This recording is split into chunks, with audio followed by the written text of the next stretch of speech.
अलग ही हो जाता है ना। हम ब्लैक बोले तो बाकी के जो 6 कलर है वो छूट जाते हैं। हम आकाश बोले तो धरती छूट जाती है। इस ब्रह्मांड में करोड़ों करोड़ों चीज़ वस्तु विषय है। उसमें से हम कोई भी एक विषय का नाम ले तो बाकी की सब वस्तु छूट जाती। पूर्ण का एहसास करना हो, पूर्ण माने आत्मा, पूर्ण माने ब्रह्मांड पूरा। पूर्ण का एहसास करने के लिए परम मौन की अवस्था में जाना बहुत ज़रूरी है। उसके बिना नहीं पूर्ण का एहसास हो सकता तुम्हें। तुम जब तक कोई चीज़ वस्तु में हो तब तुम अधूरे ही हो, तुम कटे ही हुए हो सृष्टि से। हमारे दिमाग में हर क्षण कोई ना कोई विषय विद्यमान रहता ही है दिमाग में। 24 घंटा कोई ना कोई विचार होता ही है। अगर वो विषय दिमाग में ना चले एक क्षण के लिए भी, तो हम ब्रह्मांड से वो क्षण जुड़े हुए होंगे। तो पूर्ण को अगर जानना हो, पूर्ण को महसूस करना हो, तो ये हमारी इंसानी खोपड़ी है। जो इंसानी दिमाग है वो बड़ा छोटा पड़ जाता है। ये इंस्ट्रूमेंट वो चीज़ को महसूस करने के लिए बना ही नहीं है। ये ब्रह्मांड इतना बड़ा है, इसमें से इंसानों ने बस 100 में से 1% भी नहीं जान पाए। 100 में से 1% भी हम नहीं जान पाए, क्योंकि हम तो सिर्फ हमारे आजू बाजू के ग्रह तक ही सीमित है, वहाँ तक ही हमने सब जाना है। लेकिन ऐसे तो हज़ारों सूरज है, ऐसी गैलेक्सियाँ हज़ारों है, मिल्की वे। तो ये ब्रह्मांड का हमने 100 में से 1% भी नहीं जाना है, तो हम पूर्ण को कैसे जान पाएंगे। तो ये इंसान का जो दिमाग है वो पूर्ण को नहीं जान सकता। लेकिन एक तरीका है। आपका दिमाग जो कुछ जानता है उसको थोड़ी देर साइड में रख देना। ध्यान, मेडिटेशन, योग जो भी है वो इस कला को सिखाते हैं कि तुम जो कुछ जानते हो उसको थोड़ी देर के लिए भी साइड में रख सको और तुम निर्विचार में उतर सको, विषय के पार जा सको। क्योंकि दिमाग में बस विषय ही चलते रहते हैं।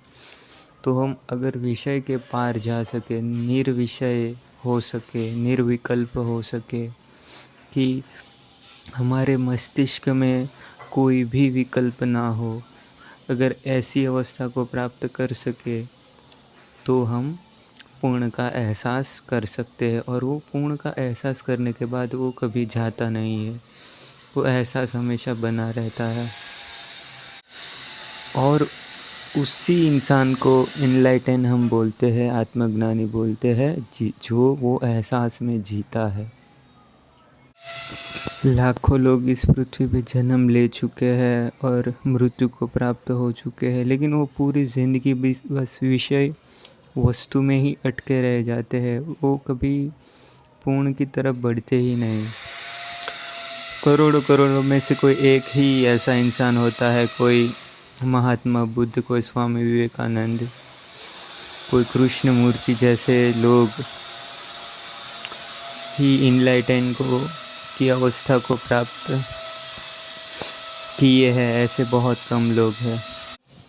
ब्रह्म ज्ञान को पाने का मतलब है, आत्मज्ञान को पाने का मतलब है ब्रह्म के साथ एक हो जाना, विश्व के साथ जुड़ जाना। अब हम बात करेंगे कि हम विश्व से टूटे कैसे हैं, हम ब्रह्मांड से अलग क्यों है। क्योंकि हमने चीज़ वस्तु को अलग तोड़ दिया है, अलग अलग कर दिया है, द्वैत कर दिया है। सब चीज़ों को अलग अलग नाम दे रखे हैं हमने।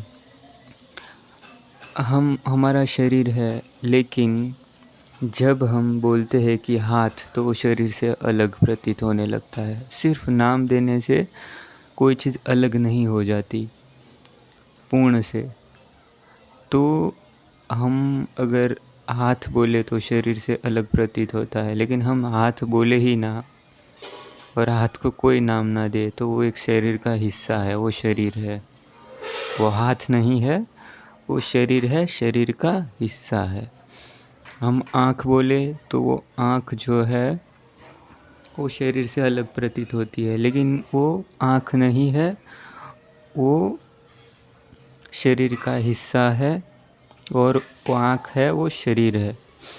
इसी प्रकार हमारा जो शरीर है वो ब्रह्म है, सृष्टि है, और जब हम शरीर उसको नाम देते हैं, मैं नाम देता हूँ, तो वो ब्रह्म से अलग हो जाता है। जब हम खुद का नाम लेते हैं, जैसे कि मेरा नाम जय है, तो मैं बोलूँ कि मैं जय हूँ, तो मैंने अलग किया सृष्टि से खुद को।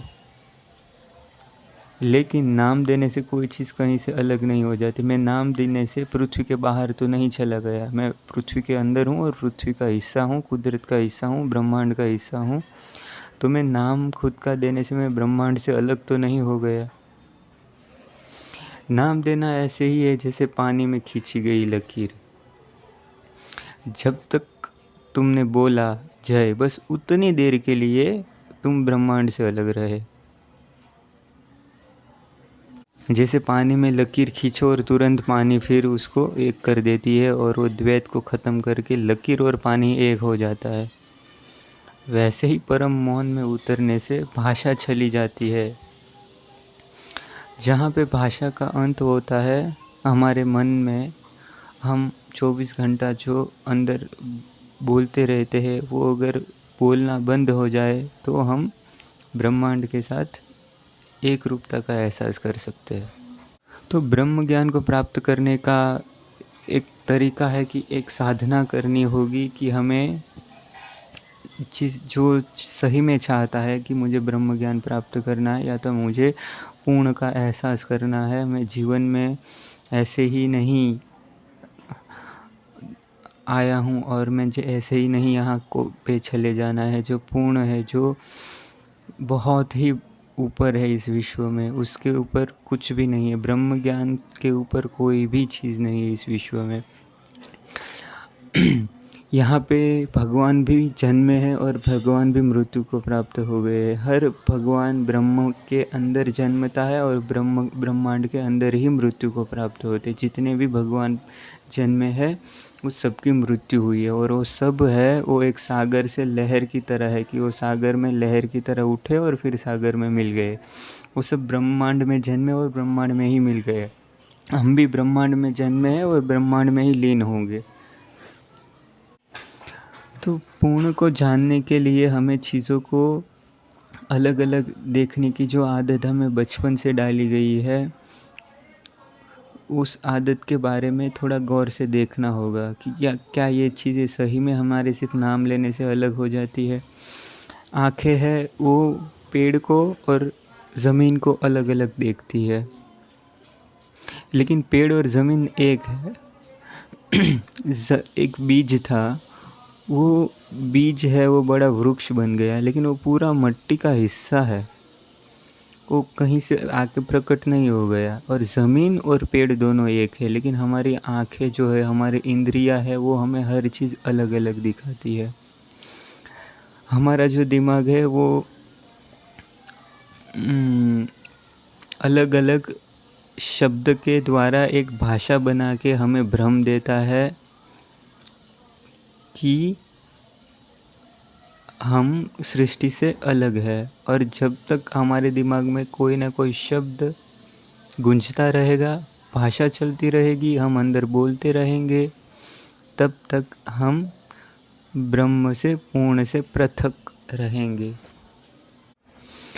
हमारी जो भाषा है हमारे कंठ से निकलती है, और हमारे कंठ से इसलिए निकलती है क्योंकि हमने खाना कुछ खाया होगा, वो पचा होगा, उसकी एनर्जी बनी होगी, और वो एनर्जी के द्वारा हम बोल रहे हैं। तो मिला जुला के लास्ट में जो निष्कर्ष निकलता है वो शब्द जो है वो एक ध्वनि है, वो एक ऊर्जा है। और वो ऊर्जा कहाँ से आई है? भोजन से आई है हमारे।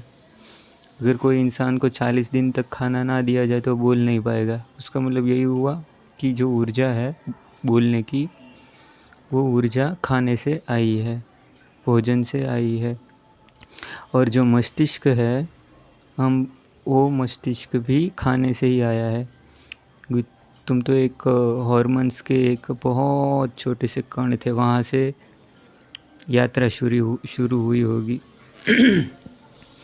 हम सबसे पहले खाना ही होते हैं कोई ना कोई फॉर्म में, उसके बाद हम ब्लड बनते हैं, ब्लड के बाद हम हड्डी बनते हैं, हड्डी बनने के बाद हम वीर्य या तो हॉर्मोन्स जो भी हम बोलते हैं स्पर्म बनते हैं, और स्पर्म से हम जन्म लेते हैं। उसके बाद वो स्पर्म है वो फूटता है दूसरे स्पर्म के साथ मिलने से, बहुत छोटे से 2 स्पर्म मिलने से हमारा एक जीवन निर्मित होता है। और वो जो तब उसका वेट कुछ भी नहीं होता, उस स्पर्म का बहुत ही छोटा सा होता है, जिसके माइक्रोस्कोप से दिखे शायद उतना छोटा होता है, और उसका कोई वेट नहीं होता। तो उसमें वेट वज़न कहाँ से आता है? वो जो माता ये जो खाती है, वो शिशु को पोषण मिलता है, और वो भोजन से उसका वेट बढ़ता है और फिर उसका शरीर पेट में आकार लेना शुरू कर देता है। तो हम आखिर तो भोजन ही है। और हम आए, भोजन कहाँ से आता है? भोजन आता है मिट्टी से। मिट्टी में कोई बीज पड़ा होता है, बारिश आती है, वृक्ष बनता है, और वृक्ष से भोजन मिलता है। तो हम आखिरकार हम आए हैं मिट्टी से। तो हम जो सोचते हैं वो भी एक मिट्टी का ही एक रूप है। हम जो सोचते हैं वो, क्योंकि उससे ही तो हमारा दिमाग बना है, भोजन से तो हमारा दिमाग बना है, भोजन से हड्डियाँ बनी है, भोजन से नसें बनी है, भोजन से ही पूरी ऊर्जा चल रही है शरीर में। तो भोजन ही सब कुछ है। भोजन आए मिट्टी से, तो मिट्टी, पेड़, शरीर, ये सब कुछ एक है, 2 नहीं है। हम पूरी तरह से ब्रह्मांड से एक ही है। लेकिन हमने जो भाषाएं सीखी है और हमारी जो इंद्रिय है, जो आँखें है, वो 7 टाइप के कलर्स देखती है, इसीलिए वो सब पृथकता देखती है कि ये पेड़ अलग है और ये ज़मीन है, और ये पत्थर है, और ये सीमेंट है, ये सब पानी है। लेकिन लास्ट में सब पदार्थ है। पानी भी एक टाइप का पदार्थ है, पत्थर भी एक टाइप का पदार्थ है, विचार भी एक टाइप का पदार्थ है, फीलिंग भी एक टाइप का पदार्थ है। फीलिंग चाहे अच्छी हो तो भी वो पदार्थ से बनी हुई है, और फीलिंग चाहे बुरी हो तो भी वो पदार्थ से बनी हुई है। अच्छी फीलिंग, बुरी फीलिंग बाद में आती है, पहले तो पदार्थ आता है। हर कोई चीज़ में पहले पदार्थ आता है, चाहे वो स्टील हो या पीतल हो, वो बाद में अलग अलग किया जाएगा, लेकिन वो दोनों पहले तो पदार्थ है। तो जो मूल है वो सब कुछ पदार्थ से बना हुआ है। सीमेंट, मिट्टी, पानी, जो भी इस विश्व की कोई भी चीज़ तुम ले लो, शब्द, फीलिंग, मन के विचार हो, या तो फिर पत्थर हो, पेड़ हो, इस दुनिया की हर एक चीज़ चींटी से लेके पूरे विशाल ब्रह्मांड तक हर चीज़ सिर्फ पदार्थ से ही बनी हुई है। लोग भी पदार्थ से बनते हैं, और फिर वो एक आकार लेते हैं, और फिर निराकार को प्राप्त हो जाते हैं। वो आकार उसका चला जाता है, लेकिन वो सिर्फ और वो पदार्थ बस घूमता रहता है। हमारा जो शरीर है वो दूसरों के शरीरों से बना हुआ है, और अभी जो हमारा शरीर है वो दूसरों के शरीर बनेगा। हम किसी के शरीर से बने हुए हैं, और हमारा शरीर जो है वो किसी और का शरीर का रूप ले लेगा। अगर हमें जहाँ पे भी अगर कोई भी इंसान मृत्यु को प्राप्त हो जाता है तो उसको कहीं ना कहीं हम दफना देते हैं। दफनाने के बाद वहाँ पे कभी ना कभी हज़ारों सालों के बाद या तो 2-3 साल के बाद बारिश आएगी, वहाँ पे पेड़ बनेंगे, तो वो उसका जो हड्डी पसली, मांस मज्जा जो भी वहाँ पे दबा पड़ा था, वहाँ से वो कोई पेड़ आजू बाजू उगेगा, तो वो तुम्हारा जो शरीर है, मृतक शरीर, वो कहीं ना कहीं मट्टी का रूप ले लेगा, और मट्टी जो है वो वृक्ष का रूप ले लेगी। तो तुम यहाँ पे ब्रह्मांड में तुम्हारे शरीर के हर एक पदार्थ, जो तुम्हारा शरीर बना था वो हर पदार्थ घूमता रहेगा। अगर तुम्हें हमें जलाया भी जाएगा तो हम धुएं का रूप ले लेंगे, बाकी हम जो है राख के रूप फॉर्म में इस पृथ्वी पे ही रहेंगे, और नहीं तो हवाओं में जाके फिर वो हवाओं में जाके जो हमारे शरीर का जो हिस्सा था वो धुएं का रूप ले लिया था, तो धुएं का जो रूप है वो भी फिर अलग कोई रूप में बदल जाएगा। लेकिन मिलजुल के हम रहेंगे तो इस पृथ्वी पे ही। हमारे शरीर के जो भी अंश है वो हज़ारों सालों करोड़ों सालों तक वो शाश्वत है, वो हमेशा यहीं पे घूमते रहेंगे। और एक एग्जांपल है कि जैसे कि कोई शेर है, वो कोई हिरन को खा लिया, तो जो हिरन का जो शरीर था वो अब शेर का शरीर बन गया, तो हिरन जो है वो अब शारीरिक शेर के शरीर में मौजूद है। अब डॉक्टर्स कहते हैं कि हर 7 साल में हमारी हड्डियां बदल जाती है और हमारी चमड़ी भी बदल जाती है। हमारे बाल तो क्षण क्षण बदल रहे हैं, उग रहे हैं।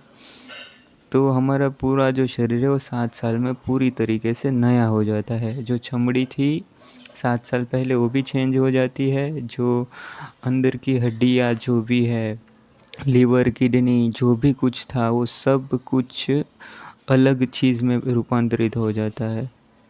मतलब कि वो 7 साल में पूरा शरीर ही चेंज हो जाता है, हड्डी तक चेंज हो जाती है हमारी। तो हम इस दुनिया में कौन सी जगह पर है, हम ये नहीं बोल सकते कि हम इस शरीर में रहते हैं। शरीर में रहते हैं तो कौन सा हिस्सा है जो शरीर में रहता है, और तुम्हारे शरीर है जो पूरा पदार्थ से बना है, और पूरा पदार्थ है वो तो बह रहा है, उसमें नए पदार्थ आ रहे हैं और पुराने पदार्थ निकलते जा रहे हैं। तुम एक नदी की तरह हो, तो आप इस ब्रह्मांड में कौन सी जगह पर है। होने का मतलब होता है कि कहीं स्थिर हो जाना, लेकिन स्थिर तो तुम हो नहीं, तुम बदल रहे हो, तुम्हारा शरीर पूरा बदल रहा है। तो एक तरीके से हम शरीर है नहीं, हम शरीर, हमें भ्रम हो गया कि हम शरीर है, क्योंकि हमें जो बचपन से जो कुछ सिखाया गया है, क्योंकि हमें नाम दे दिया गया है, भाषा दे दी गई है। हम ये नहीं समझते कि हम एक खून, हड्डी, मांस, मज्जा का एक 60-70 किलो के हम एक इंसान है। हम अपने को कुछ नाम दे देते हैं, और ये जो मांस, मच्छी, हड्डी का जो ढेर है जिसे लेकर हम घूमते रहते हैं, वो जो है वो इस सृष्टि का हिस्सा है, इस ब्रह्मांड का हिस्सा है। हमारा हर एक शब्द ब्रह्मांड का हिस्सा है, हमारी एक एक हरकत ब्रह्मांड का हिस्सा है। तो एक तरीके से हम खुद ब्रह्मांड के हिस्से हैं, और अगर हम हिस्सा ना कहे तो अच्छा है, क्योंकि हिस्सा कहने का मतलब है कि कोई कहीं पे कोई चीज़ है, और इस दुनिया में हर चीज़ बदल रही है, तो कोई चीज़ कहीं पर है ऐसे नहीं बोल सकते। जो है वो पूर्ण है, अधूरा नहीं है, आधा अधूरा कुछ है नहीं यहाँ पर। सब पूर्ण है, सब आत्मा है, बस एक ही ब्रह्म है, और एक ही था, एक ही रहेगा। द्वैत कहीं नहीं है इस दुनिया में। द्वैत सिर्फ इंसानों के दिमाग में रहता है, और कहीं इस दुनिया में द्वैत नाम की चीज़ नहीं है। पूरा ब्रह्मांड एक है। अगर इस दुनिया में इंसान रहे ही ना, तो ये पूरा विश्व जो है वो एक है। सिर्फ इंसान के दिमाग और उसकी भाषा ही ब्रह्मांड में को अलग अलग देखती है। सिर्फ इंसान का दिमाग ही ब्रह्मांड को अलग अलग तरीके से देखता है। इंसान की आंखें ही है जो अलग अलग चीज़ें देखती है। अगर इस दुनिया में इंसान रहे ही ना, तो ये पूर्ण है।